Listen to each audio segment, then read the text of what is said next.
Hello friends and welcome to my channel life with পু। আজ তোমাদের সাথে শেয়ার করব গোটা মন্দারমণি ব্লগে কি খেলাম। 1 কাপ কফি প্রথমেই নিয়েছিলাম বাসে, তারপরে ব্রেকফাস্টে বাস যখন হল্ট করিয়েছিল খেয়েছিলাম ইডলি।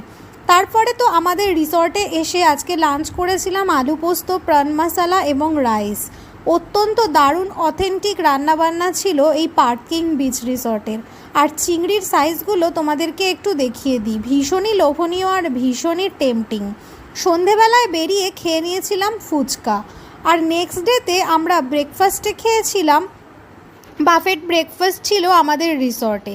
সেইখানে ছিল প্রচুর মেনু, বয়েলড এগ, তারপরে ছিল সিমুইয়ের পায়েস, তারপরে ছিল উপমা, পাস্তা, লুচি, ঘুগনি এবং ব্রেড।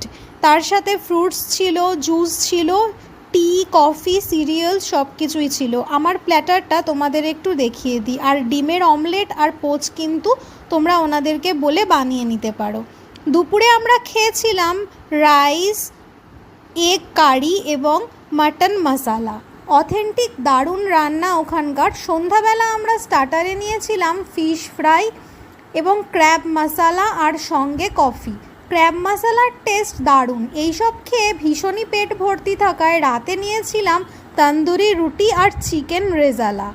নেক্সট দিনও ব্রেকফাস্টে ছিল বাফেট ব্রেকফাস্ট। এখানে ফ্রুটস, জুস, বিভিন্ন সিরিয়ালস, টি, কফি। আর ছিল এখানে ছিল লুচি, তারপরে ছিল এখানে দেখিয়ে দিলাম চানা মশালা, এখানে ছিল নুডলস। প্রত্যেকটার টেস্ট কিন্তু অসাধারণ সুন্দর ছিল। এখানে ছিল পোহা, এখানে ছিল চালের পায়েস, আর এখানে বয়েলড এগ। দারুণ সুন্দর জমাটি খাওয়া দাওয়া হয়েছে আমাদের এই টোটাল মন্দারমণি সিরিজে।